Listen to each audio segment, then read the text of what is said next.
मंत्रीगण भी थे, माननीय मंत्री महोदय थे, माननीय विधायकगण थे,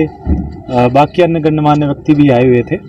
इस सिलसिले में किसानों की तरफ से कॉल कल शाम को आई थी कि वो इस प्रोग्राम का विरोध करेंगे। उसके बाद हमने किसान नेताओं से बात भी की थी और उनसे आग्रह किया था कि शांतिपूर्वक तरीके से अपना प्रदर्शन रखें। अगर उनको विरोध करना है तो हमने विरोध के लिए बस्ताड़ा टोल प्लाजा पे विरोध की site, protest site already declare की हुई है और रोजाना वहाँ पे धरना किसानों का चलता है। तो हमने उनसे आग्रह किया था कि वहीं पे अपना धरना प्रदर्शन करें और आज सुबह से लगभग 9 बजे से वहाँ उन्होंने गैदरिंग शुरू कर दी थी, लोग इकट्ठे होने लग गए थे। प्रशासन की तरफ से हमने पूरी व्यवस्था की हुई थी, जितने भी एंट्री पॉइंट्स हैं वहाँ पे नाके लगे थे, चेकिंग की जा रही थी कि कोई भी प्रोटेस्टर जो है वो वेन्यू पे ना पहुँचे। बाद में जैसे जैसे जो प्रदर्शनकारी हैं, आंदोलनकारी हैं, उनकी संख्या बढ़ती गई तो लगभग 11, साढ़े 11, 12 बजे के आसपास एक बार तो उन्होंने करनाल की तरफ जो है चलने की कोशिश की ताकि कार्यक्रम में व्यवधान पहुंचा सकें और उसके बाद मुख्यतः उन्होंने नेशनल हाईवे जाम करने की कोशिश की और कुछ देर के लिए नेशनल हाईवे को जाम भी रखा। इस वजह से लगभग दोनों तरफ 2-2, 3-3 किलोमीटर तक कुछ समय के लिए नेशनल हाईवे में जाम लग गया। हमने उनसे बात की, जो हमारे ड्यूटी मजिस्ट्रेट्स वहाँ पे थे, पुलिस ऑफिसर्स थे, SDMs थे, DSPs थे, उन्होंने उनसे आग्रह किया, नेताओं से भी बात की कि भाई जनरल पब्लिक को परेशानी हो रही है तो आप उसमें जाम बिल्कुल ना लगाएं और अगर आपको प्रदर्शन करना है तो टोल पे काफ़ी बड़ी जगह है तो वहाँ पे आराम से बैठ करके प्रदर्शन करें। फिर भी उन्होंने उसको हाईवे को जाम रखा और ना मानने की वजह से पुलिस के द्वारा हल्का बल प्रयोग किया गया, जिसमें कुछ किसानों को चोटें आई हैं, कुछ पुलिसकर्मियों को भी चोटें आई हैं, लेकिन ये बल प्रयोग सिर्फ सिंबॉलिक था ताकि हाईवे क्लियर हो जाए और with in I think 15-20 minute में हाईवे क्लियर हो गया था। अभी भी हाईवे ठीक ठाक चल रहा है। हमारी सभी किसान भाइयों से अपील है कि वो उनको जो विरोध करने का हक है वो बिल्कुल है और हमने प्रोटेस्ट साइट भी बनाई हुई है, किसी को भी विरोध करना है तो उस साइट पे बैठ करके करे। लेकिन अगर यातायात व्यवस्था में, नेशनल हाईवे की रनिंग में, कानून व्यवस्था में कोई अड़चन डालेगा तो हम उस पर पूरी कार्रवाई करेंगे और किसी भी सूरत में हम ये बर्दाश्त नहीं करेंगे कि कोई नेशनल हाईवे को, ट्रैफिक की आवाजाही को रोके। इसके चलते आज पूरे करनाल में आम नागरिक भी बहुत परेशान हैं। जो बच्चे थे हॉस्पिटल जाना था, एम्बुलेंस को भी इमरजेंसी किया गया, ये कैसे? देखिए इसमें जो है कल, चूंकि ये फंक्शन 2-3 दिन पहले ही प्लान्ड था तो कल हमने ऑलरेडी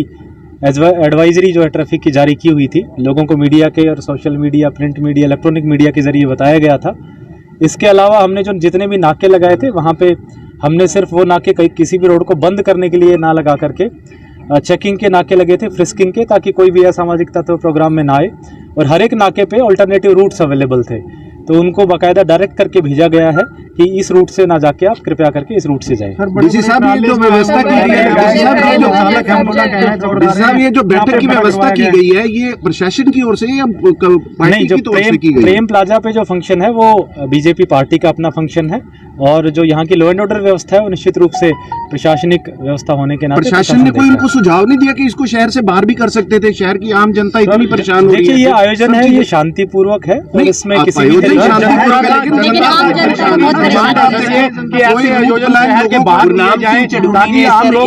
जारी करके कहा है कि सभी हाईवे को जाम कर दिया जाए किसानों की तरफ से, मतलब क्योंकि इसे जो हमारे किसान लीडर्स हैं उनसे मेरी आग्रह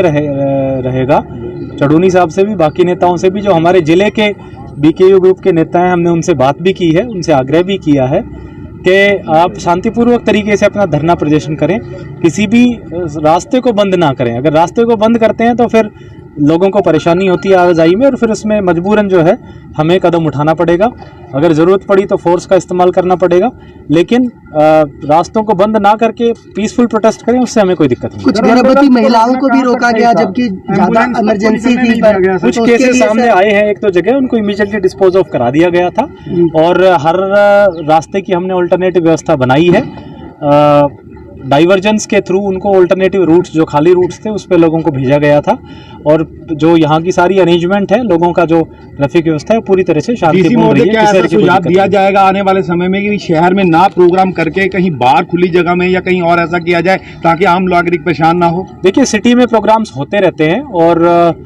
उसको कोई व्यवधान डालने की कोशिश करता है, वो चाहे शहर के अंदर हो चाहे हाईवे पे हो। हाईवे पे भी कोई भी प्रोग्राम कराएं तो उसमें और ज़्यादा थ्रेट है, क्योंकि हाईवे जाम होने का खतरा है, जबकि ये हाईवे तो बड़ा क्रिटिकल, बड़ा इंपॉर्टेंट है स्ट्रेटजिकली भी। तो किसी भी कीमत पे हम नेशनल हाईवे जो है डिस्टर्ब नहीं होने देंगे। की तो बात नहीं है, ये तो आम जनता की परेशानी की बात कर रहे हैं। देखिए, ट्रैफिक रूट्स जो बताए गए थे, ट्रैफिक रूट्स के हिसाब से ही ज़्यादातर सब लोगों ने कोऑपरेट किया है। मुझे नहीं लगता कहीं किसी को बहुत ज़्यादा, मैं मानता हूँ कि समय उनके ट्रैवल में ज़्यादा लगा होगा, बट बहुत ज़्यादा परेशानी हुई हो ऐसा मैं मुझे नहीं लगता। और उसके बाद चूंकि अरेंजमेंट्स के जस्ट बाद हमने बेसिकली जो नाके हैं हमारे, फ्रिस्किंग नाके कर दिए ताकि किसी को भी आवाजाही में परेशानी ना आए। एसपी साहब, आप कानून व्यवस्था को लेकर आप थोड़ा सा बताएंगे, जो लोगों को परेशानी हो रही है, लोगों को रूट प्लान को कहते हैं बताए हुए थे, जबकि ऐसा कुछ नहीं है। देखिए, जैसे कि आम जनता को कैसे पता चलेगा? कार्यक्रम को शांतिपूर्ण ढंग से संपन्न करवाने के लिए और कानून व्यवस्था बनाए रखने के लिए जो प्रशासन की और पुलिस की मुख्य जिम्मेदारी है, इसी जिम्मेदारी के तहत हमने कुछ नाके लगाए थे, और साथ में ही वैकल्पिक मार्ग भी आसपास में मौजूद थे। साथ ही हमने कुछ मार्गों पे केवल फ्रिस्किंग के हिसाब से लगाए थे, ताकि चिन्हित करके भेजा जा सके कोई ऐसे व्यक्ति तो नहीं है जो कार्यक्रम को जानबूझ करके उपद्रव फैलाना चाहते हो या कार्यक्रम में किसी प्रकार का व्यवधान पैदा करना चाहते हो। तो पुलिस ने अपनी तरफ से